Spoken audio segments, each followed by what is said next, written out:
hoy vamos a continuar con esta temporada que arrancó en Halloween y todavía la seguimos. Vamos a continuar con esta temporada de asesinos en serie. Hemos visto muchos asesinos en serie acá en el canal, en esta temporada de Delphi Investiga. Hemos visto al payaso Pogo, hemos visto a Jeffrey Dahmer, hemos visto... Ay, chicos, me quedé en blanco. A la que mataba con té. Ay, no sé, vimos un montón. Ya me olvidé, pero vimos un montón. Ed Jaime, Gilla Murano, Ed Gein. Vimos una banda, El Petiso Orejudo. Vimos una banda de casos de asesinos en serie. Hoy nos toca ver otro caso argentino. Porque argentinos vimos el de Gilla Murano, el del Petiso Orejudo. Y hoy nos toca nuestro tercer caso a resolver en este Elfa Investiga de asesino en serie argentino. Así que hoy vamos a ver el caso del carnicero de Giles. Que me acabo de enterar que Giles es una localidad de Buenos Aires, ¿no? Y no sé qué tendrá que ver con ser carnicero, pero especulo que nada bueno puede salir de un carnicero y un asesino. No tengo ni idea de nada de este caso. Vieron que yo siempre hago como una pequeña intro y digo, no, yo lo que conozco de este caso es tal y tal cosa, porque una vez escuché, porque una vez vi un video. Bueno, de este caso no tengo ni puta idea, sinceramente. Es una combinación terrible, asesino y carnicero, la verdad, ¿eh? Así que no sé qué puede salir de esto. Sinceramente no... Viene la Concha del Mono, San Andrés de Giles. Sí. Acá Buenos Aires, pero en la Concha del Mono, ¿no? Porque la verdad que no sé.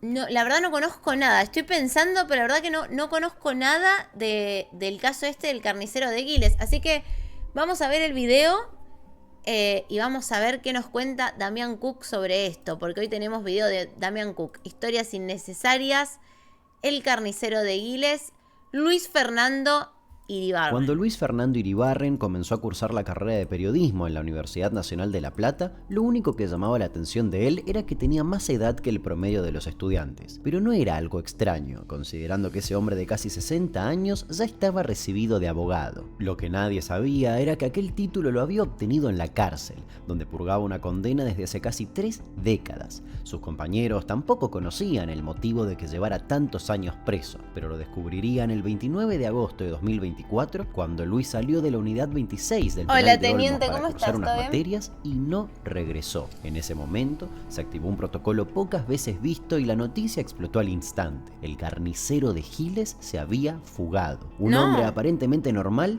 pero que entre los años 80 y 90 había asesinado a 5 familiares, incluyendo a sus padres y hermanos. Hoy conoceremos quién es realmente el carnicero de Giles. ¿Vieron que les dije? Era un asesino en serie. Hay que ver por qué le decían el carnicero de Giles. Si por su forma de matar o si porque era carnicero. Soy Luciano. Bueno, teniente, ¿cómo estás? Hola, Agus, ¿cómo estás? No, disculpame que te jodí, pero te jodía más que nada porque después del Elfo Investiga vamos a ver la peli de terror que vos compraste. Así que nada, quería saber si podías estar. ¿Podés estar o no podés estar? Sigamos. Bueno, no nos distraigan del caso, chicos. Concéntrense en el caso. Tomen nota, tomen apuntes, que después vamos a tener que debatir, ¿Qué pasó acá y qué onda? Hay que debatir. Así que presten atención y tomen nota. Sí, ya terminé. Bueno, te felicito. Cerrá el orto. Y cómo consiguió engañar a todo el sistema judicial.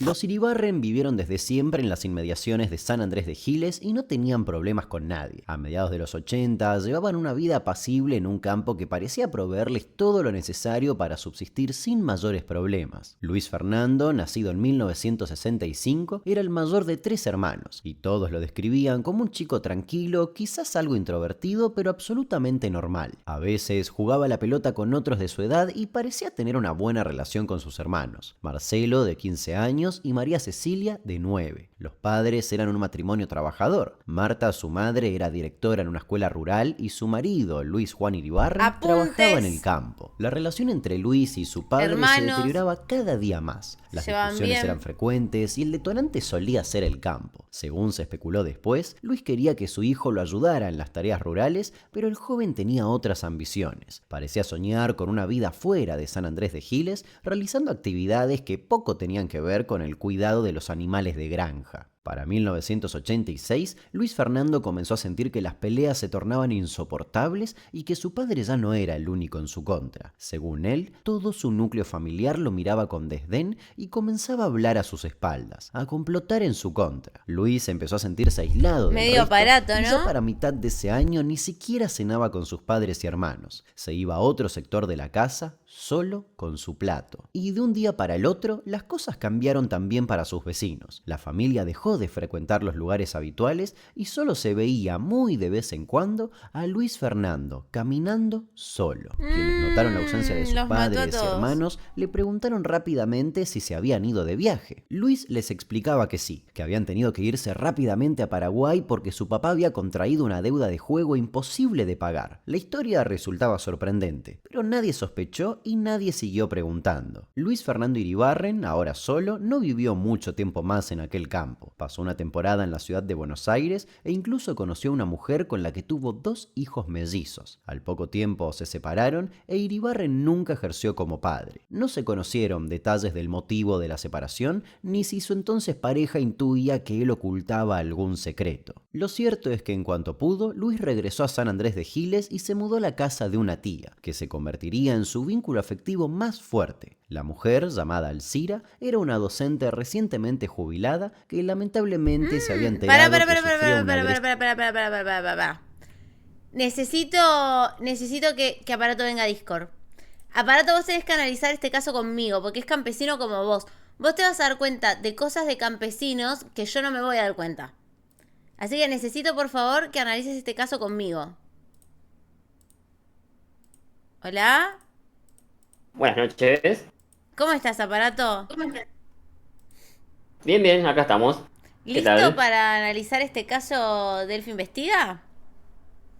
Sí, sí, estamos acá. A ver. Vos tenés que Ah. prestar atención porque este era campesino, hacía cosas de campesinos. Vos debés saber más de él que yo. Posiblemente. Podés notar cosas que Depende, yo no depende, puedo vemos. notar, ¿entendés? Y las ganas de irte y matar a toda tu familia puede que la entiendas. No, y además este tema de que la gente... hola, Eria, ¿cómo estás?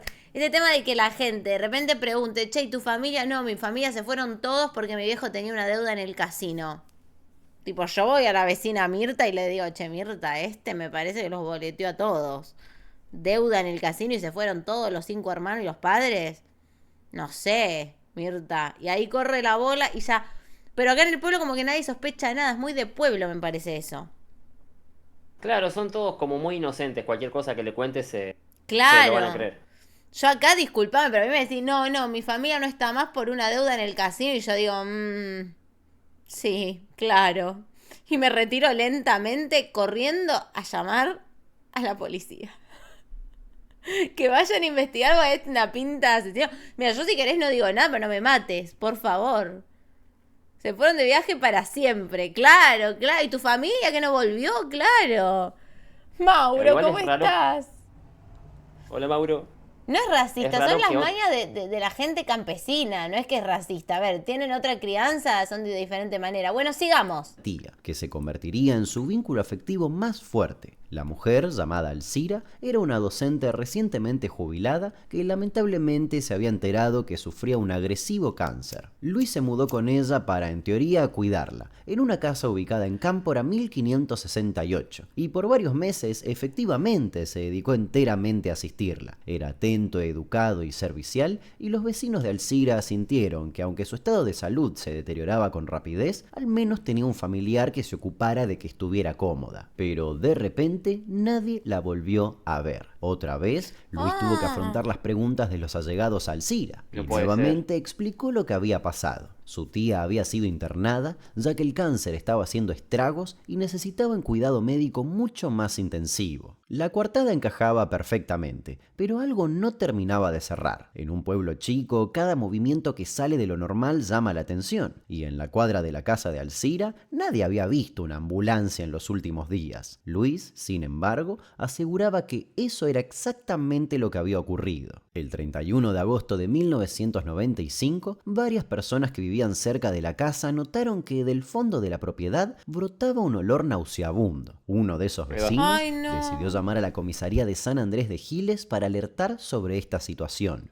Cuando los oficiales llegaron a la vivienda, Luis, sereno y amable, los dejó pasar sin emitir ninguna objeción, a pesar de que no tuvieran siquiera una orden de allanamiento. Parecía no tener nada que ocultar, pero al salir al jardín, los policías se encontraron con una fosa poco profunda recién cavada, con el montículo de tierra removida y envuelto entre sábanas el cuerpo de Alcira. Y ni ante esa revelación se inmutó Luis. Los policías observaron que la mujer claramente no había fallecido por causas naturales, ya que tenía 2 cortes profundos en un costado de la cabeza. Entonces le preguntaron a Luis qué había pasado. Él, con naturalidad, dijo que quería aliviar su sufrimiento. Automáticamente fue trasladado ante el juez Eduardo Costilla y si bien esto parecía un caso fácil de resolver, aún faltaba mucho más. Cuando Luis declaró, no solo volvió a confesar, sino que sumó un pequeño detalle. Explicó que en efecto quería terminar con la agonía de su tía, pero que cuando estuvo a punto de hacerlo de un disparo, se arrepintió. No porque dudara de matarla en ese último segundo, sino porque estar parado ante ella con un arma en las manos lo retrotrajo a una noche de hacía 9 años atrás, al día en que asesinó a toda su familia. Luis solo lo confesó una vez, únicamente ese día ante el juez, contó que había matado a sus padres y hermanos casi una década atrás. Concretamente, primero dijo que quiso matar a su tía asfixiándola, pero que tras varios minutos intentándolo, no consiguió acabar con su vida. Su plan B fue tomar un arma que había en la mesa de luz, pero que el perturbador recuerdo de su familia asesinada le impidió apretar el gatillo. Entonces, optó por una técnica que no había usado hasta ese momento, un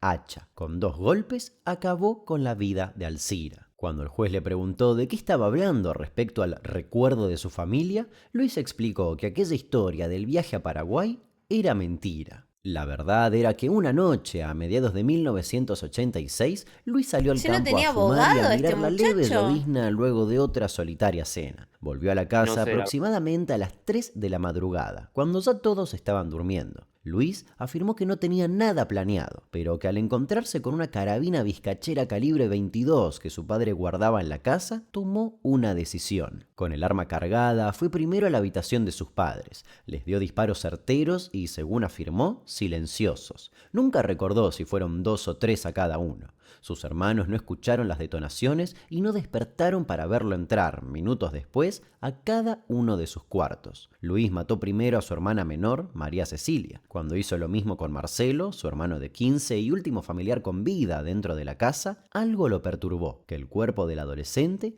haya quedado con los ojos abiertos. Acto seguido y en shock, Luis dejó el arma a un lado, se sentó en la cama junto al cuerpo, le bajó los párpados y le dijo: «No sé por qué lo hice si te quería». Nadie sabe con seguridad cuánto tiempo estuvo con los cuerpos en la casa, pero Luis declaró que los había enterrado en la misma propiedad. La situación dejó heladas a las autoridades, que se debatían entre 2 posibilidades: que estuvieran frente al más frío homicida múltiple que habían visto en sus vidas, o que fuera simplemente un mitómano que quería hacerse pasar por loco para evadir una condena por el crimen de su tía. Lo cierto era que los Iribarren efectivamente estaban desaparecidos, aunque nadie los buscaba. Conscientes de que el caso había crecido exponencialmente, las autoridades de San Andrés de Giles fueron inmediatamente al campo a realizar excavaciones. Durante 3 meses estuvieron buscando en los distintos lugares que Luis marcaba de manera algo difusa y contradictoria. Sin saberlo, habían entrado en su juego. Era claro que a Iribarren le gustaba tener el control. Cuando el Servicio Especial de Investigaciones Técnicas de la Policía estaba por desistir y llegar a la conclusión de que Iribarren les había mentido y hecho perder el tiempo, la historia tuvo un nuevo giro. El 1 de septiembre de 1995, los restos aparecieron. Estaban agolpados en una fosa común a 40 metros de distancia de la casa, dentro de un chiquero.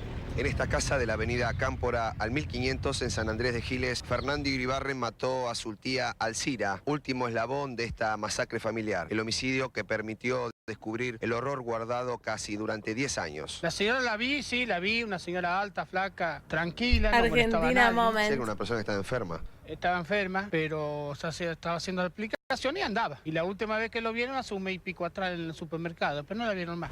Como en todo pueblo chico, en Giles todos se conocen. Los Iribarren son de muchos años aquí. A Fernando, el loco para algunos, se lo conoce y se le teme. Pocos quieren hablar. ¿Lo conoce a Fernando, señora? No, nunca le vi la cara.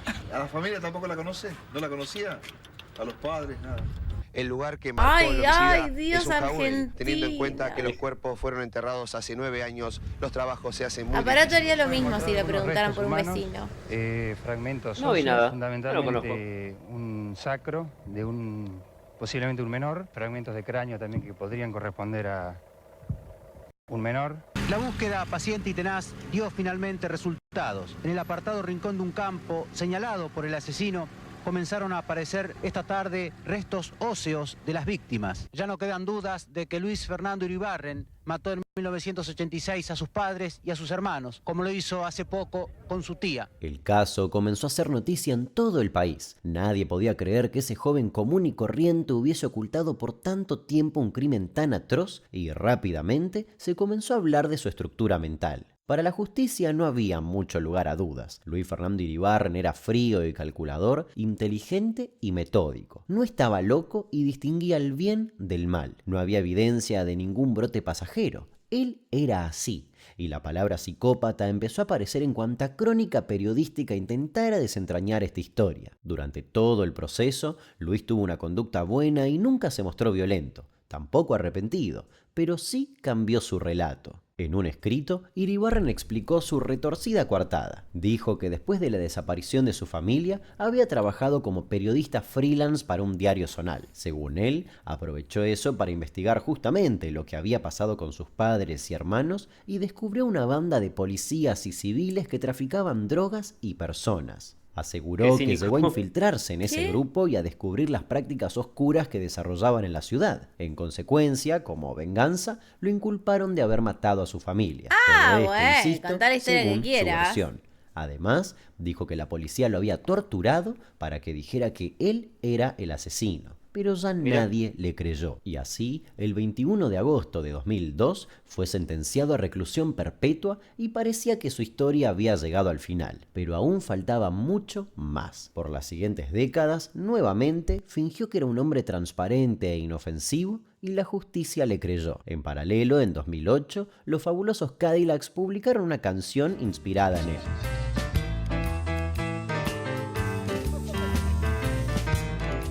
El largo tiempo que Iribarren pasó en el penal de Olmos estuvo marcado por la buena conducta, sus insistentes pedidos de nulidad de la condena y por algunas cartas abiertas en las que decía temer por su vida. Nunca tuvo conflictos con otros internos, no denunció haber sufrido amenazas, se mostraba abierto y colaborador y estudió la carrera de Derecho hasta obtener el título. Como se portaba bien en prisión, le permitieron adoptar una cachorra, a la que le puso Sari y a quien cuidaba con devoción. Ella lo seguía a todas partes. Luis de a poco avanzaba en su estrategia de reinserción social. En mayo de 2017 ingresó a un sistema carcelario de régimen abierto y se le hizo una reducción de su condena de 10 meses. Él parecía, después de 15 largos años, estar viendo la luz al final del túnel, pero surgió un impedimento. Cuando la justicia se comunicó con sus hijos, ellos se opusieron a que su padre tuviera salidas transitorias. Y es que obviamente le tenían miedo. La última vez que habían hablado, 7 años atrás, Luis les había dejado una sensación de peligro constante.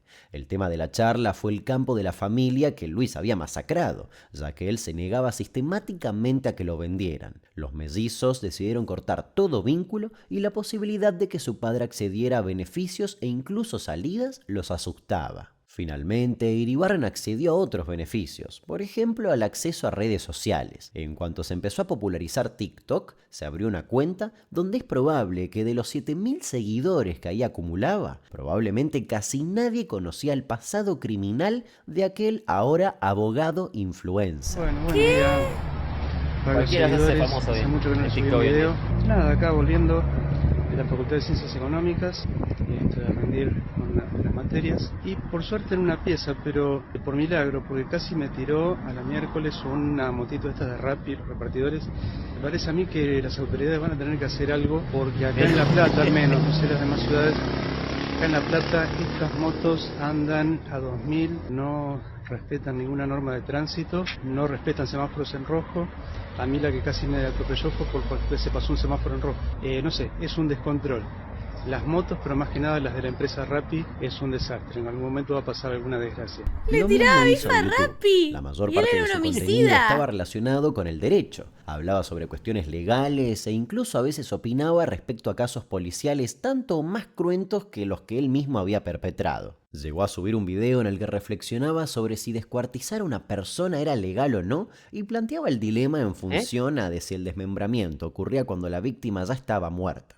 No se refería a una cuestión teórica, estaba opinando específicamente sobre Marito Salto, el niño asesinado en Quimilí, Santiago del Estero. En noviembre de 2021, y pese a la resistencia de sus descendientes, le otorgaron salidas transitorias. 3 meses después, el Juzgado de Ejecución Penal número 1 de Mercedes revocó este beneficio. Pero él insistiría y su buena conducta terminaría por ayudarlo. En octubre de 2022, el juzgado volvió a rechazar su nuevo pedido, pero en agosto de 2023 cedieron a la insistencia. Consideraron que no habría problema si lo autorizaban a salir a estudiar otras 2 carreras en facultades públicas de La Plata. Para 2024, su horario académico estaba claro. Los martes, jueves y viernes de 8 a 10 horas, de 11:30 a 15:30 y de 18 a 20:30, cursaría las materias Introducción a la Economía y Estructura Económica Argentina, Criminología, Comunicación y Medios y Antropología Social y Cultura. Iribarren podía salir de la cárcel y dirigirse a la facultad por sus propios medios, sin custodia policial ni tobillera electrónica. Después volvía solo al penal. Estos beneficios no son anormales, son otorgados a los presos que cumplen ciertos requisitos y están previstas por ley como parte de la reinserción social. Y si bien la mayoría de los casos no termina en una fuga,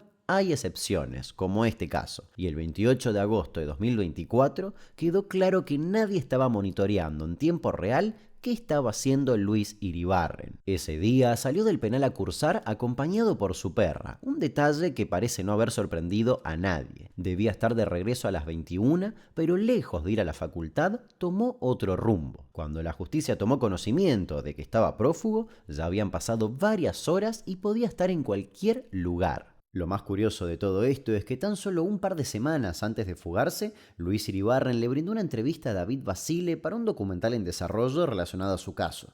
En esa nota sostuvo su versión de que la causa estaba armada y de que a su tía no la mató, sino que la encontró muerta. Era la casa de mi tía, era mi casa también, o sea, en realidad esa era la casa de mi abuelo, yo me crié ahí con mis abuelos. Ah, mira qué bien que habla soltera, ahora. hermana de papá, que vivía ahí, que sí apareció muerta. Cuando pasó esto no podía ni hablar. Sí, la encontré yo muerta. Vos la encontraste muerta. Yo la encontré muerta una noche, sí, vuelvo. Cuando ya andaba con todo este tema de la policía, que me andaba escapando, una noche vuelvo, mi tía muerta con un golpe en la cabeza. Le faltaba una semana para morirse de muerte natural, lamentablemente. Tenía cáncer, todos lo sabían, él los sabía conocidos. Estaba en la que le cama, faltaba una con un golpe en la semana, cabeza, ni los médicos pero ya saben venía eso. con muy poca movilidad, o sea, Pues Death Note, yo ya le esto. había atendido todo lo que pude. Pero sí, ya le quedaba más o menos una semana. Que de hecho, aparte, todos los conocidos, los familiares saben Una que cara de como ella era loco soltera, tiene. no tenía hijos, no tenía nadie, yo me hice cargo de ella siempre. Cuando se enfermó, la hice internar en una clínica, la única clínica privada que había allá en el pueblo, para que estuviera mejor. Gastamos muchísima plata, que eso era lo de menos. La cuidé, me quedaba, dormía sentado de Mirá noche en la qué clínica para cuidarla. de Pagamos la puta. operación. O sea, me parece cuidar a alguien durante tantos años para después matarlo me parece rarísimo.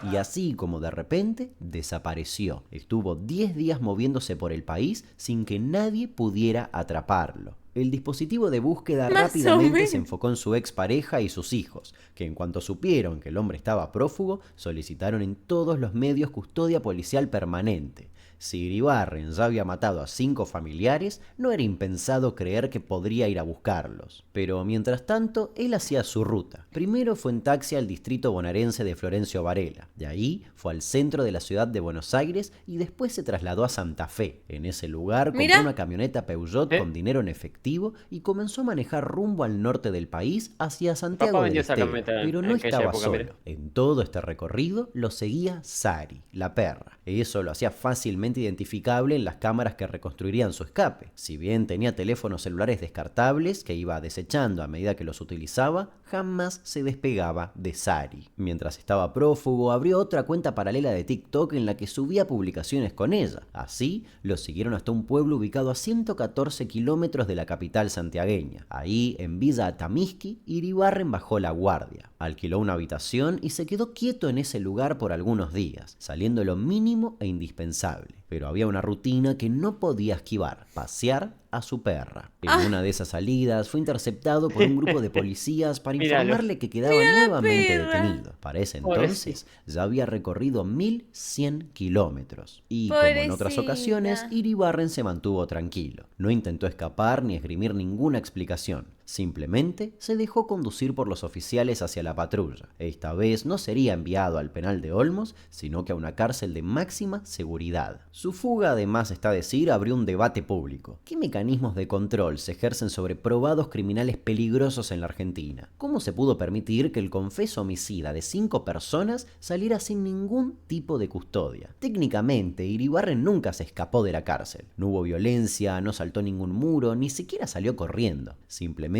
aprovechó recovecos legales para que todos confiaran en él, algo muy similar a lo que vimos en el caso de Roberto Carmona, la hiena humana, con la diferencia de que él, en cuanto se escapó, continuó matando. Al día de hoy no se sabe con certeza de dónde sacó Iribarren todo el dinero necesario para mantenerse más de 10 días prófugo, y eso sin siquiera contar los 80.000 pesos que le costaron sus viajes en taxi y lo que sea que cueste la camioneta que compró. Aunque la investigación sigue por carriles confidenciales, al momento de su captura se plantearon dos posibles escenarios. El primero fue que aquello de cursar en la facultad haya sido una pantalla y que en lugar de ir a clases se dedicara a realizar trabajos o algún tipo de tarea que le permitiera juntar el dinero. La otra es que obtuvo el apoyo y financiamiento de alguien más, ya sea de un conocido fuera de la cárcel o alguien desde adentro, como otro recluso o un oficial. Al día de hoy su fuga sigue siendo investigada, mientras que él sostiene que es inocente y que la causa en su contra fue armada. Sin embargo, ya todo el país lo conoce como el carnicero de Giles. ¿Pero por qué el carnicero? ¿Por qué carnicero? No entendí el por qué carnicero. ¿Era carnicero antes? No. ¿Él era carnicero antes, chicos? No. Si lo mencionaron no me acuerdo. No, yo Sí, no. mató a su familia, pero... Yo no vi que haya nombrado nada de que era carnicero o algo. Porque mató a toda su familia. ¿Pero qué tiene que ver eso con ser carnicero? Yo pensé que era el caso de un carnicero. O que no era carnicero, pero no sé, hacía empanadas con sus víctimas o descuartizaba. Yo entendí que porque los descuartizó a sus parientes. Pero no los descuartizó. Chicos, ¿tomaron nota? O sea, mató a 5 familiares, pero medio que los enterró así nomás. No sé si los descuartizó. Porque así quedó el apodo en el pueblo. Claro, habrá quedado ese apodo en el pueblo y quedó así. Claro, carnicero referente a asesino, tal vez. Le dicen carnicero por matar a todos. Claro, Claro. Suena más al tipo de asesinato, porque los carniceros despostas los cuerpos. Claro, o sea, yo pensé que carnicero porque o el chabón era carnicero, o vendía comida con sus víctimas, o los descuartizó después de matarlos. Entonces, si los hubiese descuartizado después de matarlos, entonces sí era entendible el apodo de carnicero. Pero no los descuartizó. Yo, por lo que tengo entendido, a la familia, a los 5 familiares los mató con un tiro. A sus 2 papás y a sus 2 hermanos los mató con un tiro. Y por lo que entendí, a la tía le metió 2 hachazos en la cabeza. Y así como estaban, los enterró. A la familia los enterró en un pozo común, a todos. Y a la tía la encerró en el fondo la enterró en el fondo de la casa. Así nomás. Tipo, como que no lo descuartizó a nadie. A mí no me parece mal ponerle este pequeño debate que se abrió al final del video, donde Damián Cook dijo, bueno, el chabón no se escapó ni nada, sino que tenía salidas para ir a estudiar. A mí no me parece mal ese tipo de reinserción en la sociedad y no me parece que está bueno que se cuestione por una persona que abusó de eso. Porque, de hecho, Damián Cook lo dijo en el video y dijo... en la mayoría de los casos donde a los presos les dan salidas para que vuelvan al penal, en la mayoría de los casos vuelven. Pero hay alguno que otro caso donde se escapan, como este. Pero por estadística, en la mayoría de los casos donde se dan salidas transitorias y demás, los presos vuelven. El tema es que, en este caso, yo siento que él no quiso escaparse. Me parece a mí, tipo, abro debate del tema sin saber un choto. Me parece a mí que el chabón no es que quiso desaparecer. Como que para mí se quiso tomar unos días, boludo. Tipo dijo, bueno, me voy a un lugar donde no me puedan encontrar de la manera en la que menos rápido me puedan encontrar.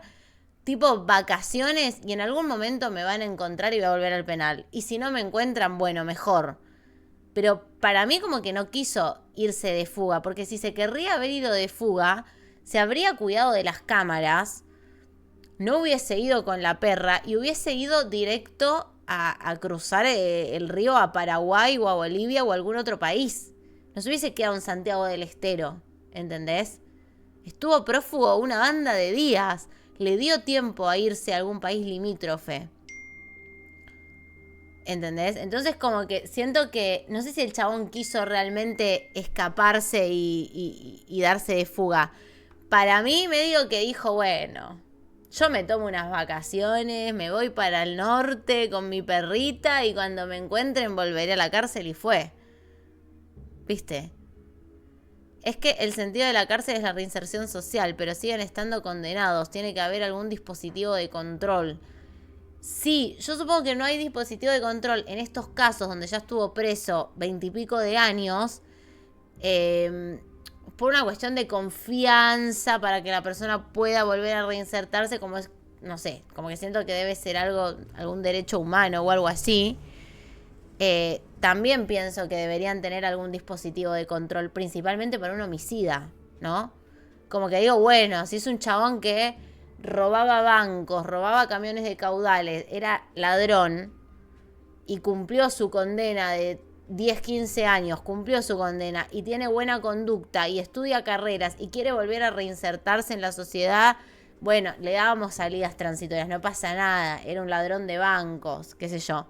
Ahora, a un homicida que mató a 5 personas y que jamás tuvo remordimiento, y la verdad que yo no le daría salidas transitorias sin ningún tipo de control.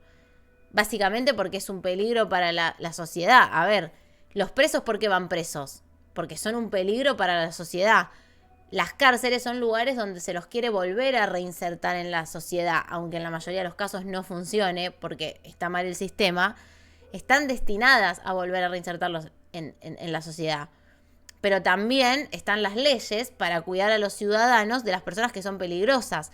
Yo creo que una persona que mató a 5 familiares sin ningún tipo de culpa, ni remordimiento, ni arrepentimiento, y sin ningún tipo de motivo, ¿no? Vos me decís, bueno, no sé, había un tema de violación, de que mi viejo cagaba palos a mi mamá, mi tío, no sé, abusaba de mis hermanos y los maté. Bueno, estamos hablando de otro caso, ¿no? De otra cosa. Estamos hablando de una persona que mató a gente que hizo cosas malas a su familia y bueno, sería otro motivo. Pero este chabón no tuvo ningún motivo. Los mató porque los quiso matar como un enfermo y jamás tuvo remordimiento ni culpa. Lo cual sí me hace pensar, che, no sé si a una persona así le daría salidas transitorias sin ningún tipo de control. Porque es un peligro para todos que esté suelto. ¿Entendés? De repente no tomaría las mismas medidas con un ladrón de banco, un ladrón de caudales o alguien que mató en defensa de otra persona, que para mí son cosas diferentes. ¿Entendés? Pero como que el chabón nunca tuvo motivo. Entonces de repente se le cruzan los cables y te mata a uno en la calle porque sí. Al principio dice el motivo que lo hacían a un lado de chico porque ya era medio rari. Bueno, eso no es un motivo para matar a alguien de 1000 amores, Iván, ¿eh? Tipo, yo cuando digo motivo me refiero a, no sé, mi viejo cagaba palos a mi mamá y mi abuelo abusaba de mis hermanos. Y bueno, un día ante esa situación me cansé y los maté. Bueno, no sé si estamos hablando de un psicópata meticulosamente peligroso y homicida en potencia. No, estamos hablando de una persona que vivió, sufrió un montón de cosas y en nombre de hacer justicia, aunque no esté bien, mató a los que hacían eso. ¿Entendés? A los que hacían tanto mal, los mató. Ahora, este chabón no tiene realmente un motivo. Que mató a toda su familia porque se hacían a un lado. A su hermanito chiquito también. Tipo, es un enfermo. Y ese tipo de patología, yo no soy psicóloga ni nada, pero para mí ese tipo de patología, amor de mil amores, naciste así, sos un peligro, quédate preso. Internate.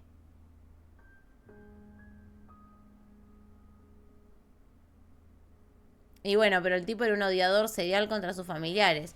Bueno, yo ya te digo, el tipo no tenía ningún motivo para matarlos así sin ningún tipo de remordimiento ni culpa, porque no nos olvidemos la parte en la que él tenía buena conducta, hacía caso, estudió carreras, se portaba bien, salía del penal para estudiar y volvía, y toda la buena conducta en esos 20 años... Está todo bien, pero en ningún momento mostró remordimiento. Al contrario, en la última entrevista que le hicieron, como bien nombró Damián Cook, en la última entrevista que le hicieron, negó todo. O sea, el chabón está mal de la cabeza, está loco. No le pueden dar salidas transitorias sin ningún tipo de control a una persona así. Claramente es un psicópata, porque en ningún momento mostró remordimiento ni culpa. Al contrario, con los años como que lo fue negando y armó todo un personaje de buena persona, de hombre ilustre, que estudia carreras, que es abogado. Armó todo un personaje tapando y negando la realidad de que es un asesino y jamás mostrando culpa. Entonces, tiene una patología de que es un psicópata, no puede estar suelto. Los psicópatas no pueden estar sueltos en la calle, porque son un peligro para todos. Y no es que esté en contra, repito, de las salidas transitorias, porque si otro hubiese sido el caso, está bien, si el chabón ya cumplió su condena y se está reinsertando lentamente en la sociedad de buena manera, está perfecto que le den salidas transitorias, que lo dejen ir a estudiar y que le den la confianza. Pero no a un homicida psicópata. ¿Entendés? Esa es la diferencia. Distinto hubiese sido si el chabón tenía otros motivos o si... no sé, era un ladrón y no un asesino.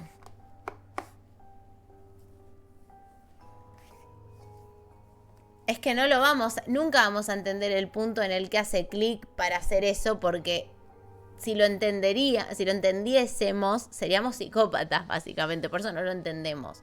Porque incluso él dijo que al hermanito lo quería. Sin embargo, no le tembló el dedo para matarlo y jamás sintió culpa. Es un psicópata, un hijo de puta y un homicida. Yo, si trabajara de eso, no le daría salidas transitorias, la verdad. Tampoco le daría una perrita de 1000 amores. De 1000 amores. Así de sorete soy. A un ladrón sí. A una persona que mató para defender a otra sí. A una persona que mató en defensa propia también. No a un homicida psicópata. Y nunca entendí por qué le decían el carnicero, porque no descuartizó a nadie, ni era carnicero tampoco. ¿Vos qué opinas, Aparato, vos que sos de pueblo? Bueno, sí, son muchas cosas.